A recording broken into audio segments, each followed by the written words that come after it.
then with Bitcoin, we have a layers on top of the on-chain, which, the most popular one is Lightning. We can have incredibly quick, instant transactions, smaller payments. We have final settlement when those channels close and the on-chain transaction happens. But to me, it's just like, this has been designed to be a global money. And with the layers on top of Bitcoin, we can have like a very good medium of exchange with very little friction, very little costs, very little fees. And all of those fees actually go to support the network, as opposed to just get extracted out as value for these financial industries. I think there's an aspect of this that I want to touch on, which is the micropayments, which is something that Bitcoin and Lightning has improved from our legacy system here. But kind of going off of what Forrest was talking about there, I think it's important for people to kind of understand just how much is extracted from the consumer and from the business owner. When we go to the store and we tap our cards, we don't get charged anything for that. It's part of like our privilege, I guess, as a consumer. But behind the scenes there, the business owner, they're getting charged about 2, 3, 4% just on merchant fees, just on being people being able to transact at their business. And so that adds up over time, for sure. And the settlement part of that too is that even though if I went to Forrest's Cafe and I bought a coffee there, tap my card, even though it comes out of my bank account that second, it actually doesn't arrive in Forrest's bank account for a couple days. So that's the settlement aspect there that I think that the fiat dollar struggles with. But I wanted to share this because this was a post I came across on NOSTR, which is kind of going off of this exact thing here. So it's from Frank Corva.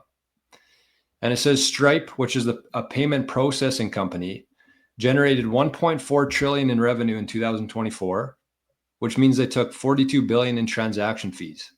If merchants and consumers used Lightning or Bitcoin, instead, those fees would have been closer to 6.7 billion, resulting in businesses and consumers saving over $35 billion in 1 year. Wow. That's crazy. Yeah. And one thing I just want to put in there, Jor, is that, the businesses, they're the ones who see the fees for these transactions with like Interact or credit card payments and things like that when a customer uses that. But they cannot take on those fees. They have to pass that on to the consumer. So this is directly causing us more money when we go to the store, because that's all baked into the price of goods and services. I think I saw something where it said how credit cards actually cost us something like $1,000 a year.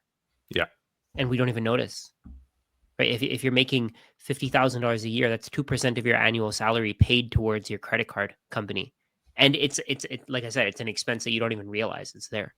Yeah, it's just baked in. Yeah, that's a great point. I didn't even think about it that way for us, that this consumer, even though it seems like we're getting it kind of for free there, it is passed on through increase in fees because somebody has to pay for that fee, right? Yeah. So that's super interesting. And I want to kind of introduce something that I came across as well in the last couple of days. Is there's this new company and this new product where a business owner like a cafe or a library or a public space, they can now set up a Wi-Fi network. And instead of either giving it for free or charging people like $5, $10, $15, you can actually pay in Lightning now, which is really interesting when you think about it, because as it stands today, imagine, you're sitting at a cafe, who's paying for the Wi-Fi there? It's the cafe owner, right? So either they're charging people and they're not going to have people come in the door because they don't want to pay $5 to use the Wi-Fi, or they're just giving it away for free as part of the service. And that's kind of what they've been forced into. Whereas now people could go hang out at a cafe or a library or wherever, and they could pay 30 cents or 40 cents or 50 sats, 100 sats. And that's not possible in the current fiat system that we have. The financial system would not allow for that to happen, because if they're charging me 30 cents, the bank wants 15 cents and the other payment processor wants 10 cents. So microtransactions weren't possible before Bitcoin, which is a really, really big idea, grand scheme of things. It could definitely change everything. I think Michael Saylor was saying something about how we can prevent bots this way too. Yes. Why though? How? So let's say, for example, if you wanted to make an account on Twitter to comment all of your whatever the scammy stuff that people comment, for every account, basically you have to put a certain amount of Bitcoin up as collateral. And if you get reported a few times, or if somebody reports you as spam or fraud or whatever, your account gets blocked and you don't get that Bitcoin back. Think about this too. Like that, it's so brilliant. And I really hope that this is kind of the world that we're moving into, because the three of us have YouTube channels, and I'm sure you guys notice every day how many bots are showing up in the comments. And it's just such a pain in the ass more than anything else, because you don't want people to fall for it, but it also takes time to go through each comment individually and delete them. So it's like, where's the trade-off there for people? But if you just said like, hey, if you want to leave a comment on this video, it's going to be 1 sat or 2 sats, which is fairly insignificant at this point. But imagine that applied to email and text and phone, where if somebody wanted to send me an email that's unsolicited, they have to send me 5 sats. Or if I left a post on NOSTR or Twitter and I didn't want a whole bunch of spam in the comments, I could say, if you want to comment on this, you got to pay 2 sats, which isn't going to like prevent somebody from doing it, but it's going to prevent bots. And that only works, in my opinion, with a money supply like Bitcoin that's finite. Otherwise, you could just go around that. You could just print money. You could print tokens or whatever it takes to make more bots, and just we get back to where we were. But if you have a finite thing like Bitcoin, then that kind of eliminates all of that. You're just increasing the barrier to entry, right? Before it was free. Anybody can make as many accounts as they want to. And if you have to pay even 2 sats, if you have to pay 1 sat, you have to give away some of your wealth. It has to be worth it to you. Right. So I think it'll push people to be more productive instead of just scamming everybody else.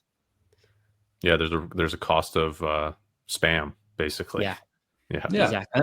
And think about how much spam would exist if they had to give 2 sats for every time they set up a new account or left a comment. And so people might think like, well, if I have to charge 50 sats, and I think where this is going is that the user is actually going to be able to choose what their rate is. So if I wanted to receive an email and set up kind of a Bitcoin barrier there, I might say, well, it's 50 sats or 500 sats, depending on like how, in demand you are. You could set that yourself.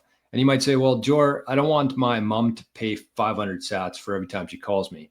But then you just say, okay, well, anybody who's within my contact list, they can reach me anytime, without paying sats.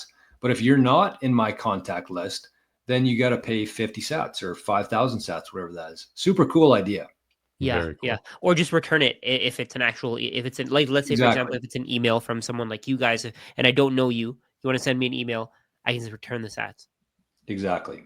And just the fact that you could do that so easily without permission, without paying somebody else a fee, like that's the whole idea here within Bitcoin is the micro payments. That's what this thing has unlocked.